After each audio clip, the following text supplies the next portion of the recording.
సుమన్ టీవీలో మీ business promotions కోసం ఈ కింది నెంబర్ను సంప్రదించగలరు.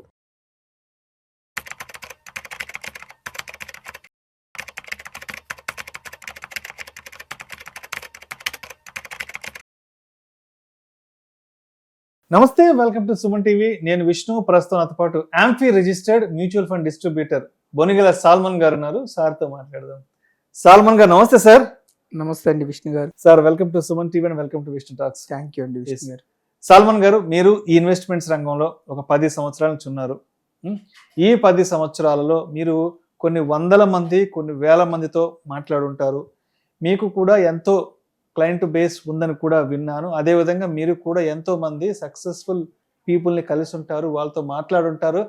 అసలు వాళ్ళు వెల్త్ని ఎలా బిల్డ్ చేయగలిగారు ఏంటన్న దాని గురించి మీరు కూడా మాట్లాడుంటారు. కాబట్టి మీరు కలిసిన ఈ సక్సెస్ఫుల్ పీపుల్ ఎవరైతే ఉన్నారో వాళ్ళ నుంచి మీరు తెలుసుకున్నది ఏంటి, మీరు నేర్చుకున్నది ఏంటి, అండ్ వాళ్ళ స్టైల్ ఆఫ్ వెల్త్ క్రియేషన్ అసలు ఎలా జరిగింది ఏంటి అన్నది ఒకసారి చెప్పగలరు? చూడండి విష్ణు గారు, ప్యూర్గా మనం చెప్పేది ఏమిటంటే, మీరు ఎంత సంపాదిస్తున్నారు అన్నది ముఖ్యం కాదు, మీరు ఎంత ఇన్వెస్ట్ చేస్తున్నారు అన్నది ముఖ్యం. ఎంత సంపాదిస్తున్నారు అన్నది ముఖ్యం కాదు. ఇక్కడ ఏంటంటే ఎక్కువ మంది పీపుల్ చేసే మిస్టేక్ ఏంటంటే, మనీ వాళ్ళ చేతిలోకి వస్తుంది, ఖర్చు పెడతారు, మిగిలింది ఇన్వెస్ట్ చేద్దాం అనుకుంటారు. అది రాంగ్. ఫస్ట్ ఇన్వెస్ట్మెంట్ చేయండి. ఇన్వెస్ట్మెంట్కి మీకు వచ్చే అమౌంట్లో ఒక 20% ఆర్ 25% ఇన్వెస్ట్ చేసిన తర్వాత ఖర్చు చేయండి. అంటే ఇన్వెస్ట్ బిఫోర్ యూ స్పెండ్. మీరు ఖర్చు పెట్టడానికి ముందే ఇన్వెస్ట్ చేయండి. ముందు మనం సంపాదించుకున్న దాన్ని పెట్టుబడి పెట్టుకోవాలి, ఏదైనా మిగిలితే దాని తర్వాత ఖర్చు పెట్టుకోవాలంటారు. అంతే కదండి. ఎందుకంటే రేపటి కోసం ఇన్వెస్ట్ చేయాలి. ఇక్కడ ప్రజలు అర్థం చేసుకోవాల్సిందంటే, మీకు వచ్చిన డబ్బు మైనస్ ఎక్స్పెన్సెస్, మీ చేతిలోకి వచ్చిన డబ్బు మైనస్ ఎక్స్పెన్సెస్ని సేవింగ్స్ అంటారు. సేవింగ్స్ని ఇన్వెస్ట్మెంట్ అనుకోవద్దు. సేవింగ్స్ వేరు. సేవింగ్స్ అంటే మీరు రిస్క్ లేని ఇన్స్ట్రుమెంట్స్లో పెట్టేది సేవింగ్స్. అంటే బ్యాంక్ ఎఫ్డీలు కానీ, ఆర్డీలు కానీ, పోస్ట్ ఆఫీస్ కానీ, ఎండోమెంట్ పాలసీస్ కానీ, సుకన్య సమృద్ధి, ఇట్లాంటివి సేవింగ్స్. చాలా మంచి మాట చెప్పారు. మీరు వాళ్ళు పెట్టుకోవటం కూడా, అంటే రిస్క్ లేని ప్లాట్ఫామ్స్ లో పెట్టేదాన్ని సేవింగ్స్ అంటారు. చాలా చక్కని మాట చెప్పారు. నిజంగా ఇన్వెస్ట్మెంట్ లో రిస్క్ ఉంటుంది. అది గోల్డ్ కావచ్చు, రియల్ ఎస్టేట్ కావచ్చు, బాండ్స్ కావచ్చు. బాండ్స్ లో కూడా రిస్క్ ఉంటుంది. అలాగే ఈక్విటీస్ అంటే కంపెనీస్ లో ఓనర్షిప్. సో మనం ఏమని చెప్తున్నాం అంటే, ఇన్వెస్ట్ చేయండి. అంటే ఫస్ట్ స్పెండ్ చేసిన తర్వాత ఇన్వెస్ట్ చేయటం కదా. ఫస్ట్ ఇన్వెస్ట్ చేయండి, తర్వాత ఇన్వెస్ట్మెంట్ పోర్షన్ పెట్టుకున్న తర్వాత స్పెండ్ చేయండి. సెకండ్ ఏంటంటే, by assets not liabilities. Assets అంటే ఏమిటి, లయబిలిటీస్ అంటే ఏమిటి? అసెట్స్ అంటే మీ జేబులోకి డబ్బుని తెచ్చిపెట్టేవి అసెట్స్. జేబులోకి డబ్బులు తెచ్చిపెట్టే అసెట్స్. మంచి మాట. మీ దగ్గర నుంచి వెళ్ళిపోయేవి లయబిలిటీస్. చక్కని మాట చెప్పారా. చూడండి, ఇప్పుడు మీరు ఒక రెసిడెన్షియల్ హౌస్ కొనుక్కున్నారు, రెంట్కి ఇచ్చారు. ఎవ్రీ మంత్ మీకు రెంట్ వస్తుంది, అది అసెట్. ఒక కమర్షియల్ ప్రాపర్టీ కొన్నారు, రెంట్ వస్తుంది, అది asset.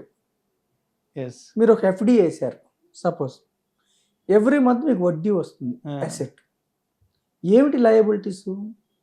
Housing loan liability, car loan liability, credit cards payment liability. ఓకేనండి, ఇవన్నీ లయబిలిటీస్. మనం ఏం చేస్తామంటే, ఫస్ట్ మిడిల్ క్లాస్ మెంటాలిటీ ఏమిటంటే విష్ణు గారు, ఆస్తులు సమకూర్చుకుంటున్నాం అంటే అసెట్స్ సమకూర్చుకుంటున్నామని లయబిలిటీస్లో ఎక్కువ ఇరుక్కుంటాం. అంటే మనకు శాలరీ రాగానే 50 to 60, 70% లయబిలిటీస్కి వెళ్ళిపోతుంది, ఆస్తులు సమకూర్చుకుంటున్నాం అనుకుని. లేదు, ఫస్ట్ మనం అసెట్స్ బిల్డ్ చేసుకోవాలి. అంటే ఇల్లు కొనటం మంచిదనే కాదంటలా, కానీ ఫైనాన్షియల్ అసెట్ లేకుండా మీరు ఇంటిలోకి వెళ్ళిపోతే వెంటనే మీరు అప్పులు ఇరుక్కుంటారు. అదే మీరు 5 to 7 years ఇన్వెస్ట్మెంట్ చేసిన తర్వాత, 5 to 7 years మీరు ఇన్వెస్ట్మెంట్ చేసిన తర్వాత, అసెట్ బిల్డ్ చేసిన తర్వాత మీరు లయబిలిటీస్కి వెళ్తే లైఫ్ మొత్తం స్మూత్గా ఉంటుంది. సో నేనేమంటున్నా అంటే, buy assets later, buy assets not liabilities. ఓకేనండి. So think for long term. ఇప్పుడు చూడండి, మనం సేవింగ్స్ ఏంటి, ఎఫ్డీలు, ఆర్డీలు, ఇవన్నీ రిస్క్ లేని ఇన్స్ట్రుమెంట్స్. ఇవి షార్ట్ పీరియడ్ కోసం ఉండాలి.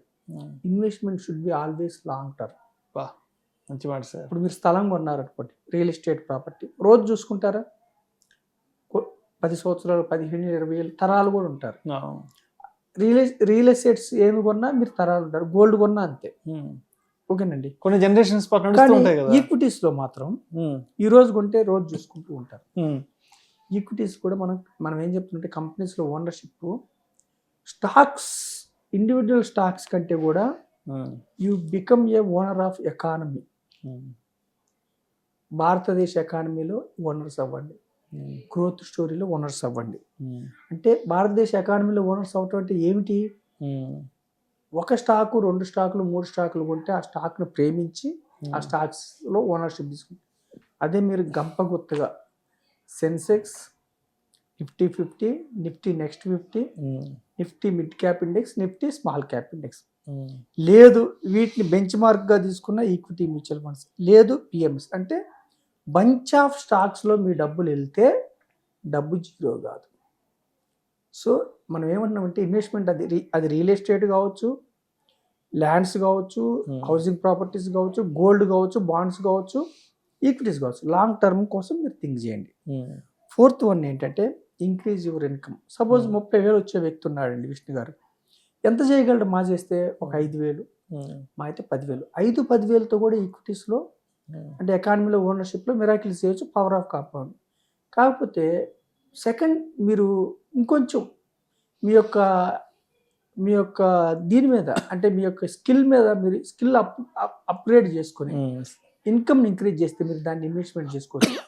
ఈ రోజులో ప్రతి వ్యక్తి మీరు చేసే వర్క్ కాకుండా ఇప్పుడు లెక్చరర్స్, టీచర్స్ ఉన్నారనుకోండి, ట్యూషన్స్ ద్వారా అడిషనల్ ఇన్కమ్ సంపాదించుకోవచ్చు, లేదంటే రియల్ ఎస్టేట్ ద్వారా ప్యాసివ్ ఇన్కమ్ జనరేట్ చేసుకోవచ్చు, లేదంటే హెల్త్ ఇన్సూరెన్స్ ఏజెంట్స్ కానీ, లైఫ్ ఇన్సూరెన్స్ ఏజెంట్స్ కానీ, రకరకాల ఆప్షన్స్ ఉన్నాయి. అంటే అసలు చదువు లేని వ్యక్తులు అనుకోండి, 10th ఇంటర్మీడియట్ వాళ్ళకి జొమాటో కానీ, స్విగ్గీ కానీ, అంటే ఈ రోజుల్లో మన దేశంలో మంచి ఈ కామర్స్ మంచి అవకాశాలు ఉన్నాయి. సో ఇన్కమ్ని ఇంక్రీజ్ చేసుకుని దాన్ని సేవింగ్స్ వైపు ఖర్చు పెట్టడం వైపు కాకుండా ఇన్వెస్ట్మెంట్ మళ్ళిస్తే 10 to 15 yearsలో మీరు ధనవంతులు అవ్వచ్చు. తర్వాత ఏమిటి? Avoid bad debt. అంటే చెడు అప్పుల్ని చెడు అప్పులు ఏంటి, మంచి అప్పులు ఏంటి?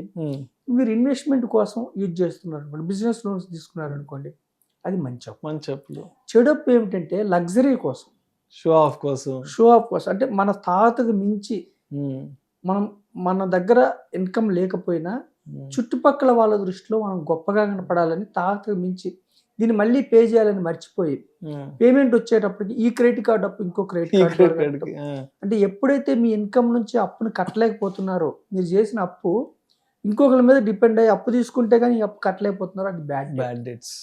అప్పుల ఊబిలో మనల్ని ముంచేవి. రెండవది ఏమిటంటే విష్ణు గారు, హై ఇంట్రెస్ట్ ఉన్న అప్పుల్ని తగ్గించుకోవాలి. ఎస్పెషల్లీ రిజిస్టర్డ్ బ్యాంక్స్ కానీ ఎన్బిఎఫ్సిస్లో కొంచెం తక్కువ, బ్యాంక్స్లో తక్కువ ఉంటుంది, ఎన్బిఎఫ్సిస్లో కొంచెం ఎక్కువ ఉంటుంది. బయట 3%, 5% పర్ మంత్ అలాంటి అప్పులు. క్రెడిట్ కార్డ్స్లో మనకి రెగ్యులర్గా పేమెంట్ పీరియడ్ ఉంటుంది. ఆ పేమెంట్ పీరియడ్ దాటిందంటే మినిమం ఉచ్చులోకి వెళ్ళకండి. మినిమం ఉచ్చులోకి వెళ్తే డే 1 నుంచి 36%, 48% అవుతుంది. దీన్ని తీర్చడానికి ఇంకొకటి అంటే బ్యాడ్ డెట్ని మీరు వదిలించుకోవాలి. అంటే ఇప్పుడు అంటే మీరు చెప్పిన దాని ప్రకారం మన స్థాయిని పెంచేవి మంచి అప్పులు, మన స్థాయిని ముంచేవి చెడ్డ అప్పులు. అంతే కదండి, అంతే కదా. అసెట్స్ బిల్డ్ చేసుకోవడానికి అప్పు చేస్తే ఒక అర్థం ఉంది. కానీ మీరు లైఫ్ స్టైల్ పెద్ద లగ్జరీ కళ్ళద్దాలు కావచ్చు, పెద్ద వాచెస్ కావచ్చు, ఐఫోన్స్ కావచ్చు, బిల్డప్ అంటారు కదా, మీకు అవసరం లేకపోయినా హై కాస్ట్ షూస్ కావచ్చు, డ్రెస్ అట్లాంటివి. అంటే నేను ఎంజాయ్ చేయమని చెప్పట్లేదు, మన తాతను బట్టి, మన స్థితిగతులను బట్టి. అంటే నెక్స్ట్ మంత్ ఇప్పుడు మనం క్రెడిట్ కార్డులో కొంటాం, నెక్స్ట్ మంత్ అది పే చేయగలమా లేదా అది చూసుకోవాలి. అది చూసుకోవాలి. తర్వాత ఇన్వెస్ట్మెంట్ ఎప్పుడు స్టే కన్సిస్టెంట్. అంటే ఇప్పుడు యూత్ అనుకోండి, మిడిల్ క్లాస్ అనుకోండి విష్ణు గారు, చిన్న అమౌంట్స్తో ఇన్వెస్ట్మెంట్ చేయొచ్చు. రియల్ ఎస్టేట్, కమర్షియల్ కాంప్లెక్స్ వెంటనే కొనలేరు. సో మనం ఏం చెప్తున్నాము, ఎయిదర్ బాండ్స్ ఆర్ ఈక్విటీస్, అంటే కంపెనీస్లో ఓనర్షిప్ తీసుకోండి అని చెప్తున్నాం. అంటే సిప్ అనుకోవచ్చు. స్టే కన్సిస్టెంట్ అంటే ఏంటంటే జనరల్గా మన హ్యూమన్ మెంటాలిటీ ఏమిటంటే పెరిగేటప్పుడు మాత్రమే దాని వెనకబడి కొంటూ ఉంటారు, పడుతున్నప్పుడు మనం అంటే అలా కాకుండా తగ్గినప్పుడు మీకు లాభం వస్తుంది. మీకు భూమి మీద ప్రతి వస్తువు డిస్కౌంట్లో వస్తే మనం ఎగబడి కొంటాం. అది బట్టలు కావచ్చు, ఏదైనా కానీ గోల్డ్ అయినా సరే ఏదైనా. కానీ వేరే ఈక్విటీస్ అంటే కంపెనీస్లో ఓనర్షిప్లో మనం ఏం చేస్తున్నాం, పడిపోతున్నప్పుడు ఇంకెంత పడిపోతుందని దూరంగా ఉంటాం, పెరుగుతున్నప్పుడే కొంటాం. అది కామన్గా ఇన్వెస్టర్స్ చేసే మిస్టేక్. సో స్టే కన్సిస్టెన్సీ అంటే సిస్టమేటిక్గా మీరు పడిన తగ్గిన ఒక 10 years 15 years గోల్స్కి అనుగుణంగా మీరు ఇన్వెస్ట్ చేస్తే మీ లక్ష్యాలకి మీరు తీరవచ్చు. తర్వాత ఏంటి, ప్రొడక్ట్ వాట్ యూ బిల్డ్. అంటే ఇప్పుడు మీరు ఎవ్రీ మంత్ ఒక 10,000 15,000 ఇన్వెస్ట్ చేస్తున్నారు విష్ణు గారు. ఒక 5 yearsకో 10 yearsకో డీసెంట్ అమౌంట్ డీసెంట్ అమౌంట్ అయింది. ప్రొడక్ట్ వాట్ యూ బిల్డ్ అంటే నువ్వు ఏదైతే బిల్డ్ చేసావో ఇన్వెస్ట్మెంట్ దాన్ని రక్షించుకుంటున్నాడు. ఎలా రక్షించుకోవాలి? సపోజ్ హెల్త్ ఎమర్జెన్సీ వచ్చింది కుటుంబంలో ఎవరికన్నా, కుటుంబ వ్యక్తులకి, దీన్ని తీసి ఖర్చు పెట్టారు అనుకోండి, మీ యొక్క ఆర్థిక అసెట్ మొత్తం జీరో అయిపోద్ది. అంటే దీన్ని ఏం చేయాలి, ప్రొడక్ట్ యువర్ వెల్త్ అంటే ఏం చేయాలంటే మీరు ఒక హెల్త్ ఇన్సూరెన్స్ పెట్టుకోవాలి, డీసెంట్ హెల్త్ ఇన్సూరెన్స్ పెట్టుకోవాలి. పెట్టుకున్నప్పుడు ఏమైంది, ఈ యొక్క ఇన్వెస్ట్మెంట్ మీరు పక్కగా జరపరు. లేదు కుటుంబం పెద్దకి ఏమన్నా అయినప్పుడు ఆ యొక్క కుటుంబం రోడ్డున పడకుండా సఫిషియెంట్ టర్మ్ ఇన్సూరెన్స్ ఉండాలి. సో ఇవన్నీ ఇంపార్టెంట్. తర్వాత ఏమిటి, అన్నిటికంటే ముఖ్యంగా ఏమిటంటే ఎవరైతే మన వీడియో చూస్తున్నారో విష్ణు గారు, వీళ్ళు ఇలాగే చెప్తారు, చూద్దాం చేద్దాం అని వాయిదా వేస్తారు. ఎవరైతే యంగ్లో స్టార్ట్ చేస్తారో, ఎవరైతే వెంటనే స్టార్ట్ చేస్తారో ఇన్వెస్ట్మెంట్, పవర్ ఆఫ్ కాంపౌండింగ్ వల్ల ఒక 10 to 15 yearsలో మన దగ్గర ఎంతో మంది వెల్త్ క్రియేట్ చేసుకున్నారు. మన ఇండియన్ ఎకానమీ లాంగ్ ఎకానమీ అంటే గ్రోయింగ్ ఎకానమీ, ఎమర్జింగ్ ఎకానమీ, మన 5th largest ఎకానమీ.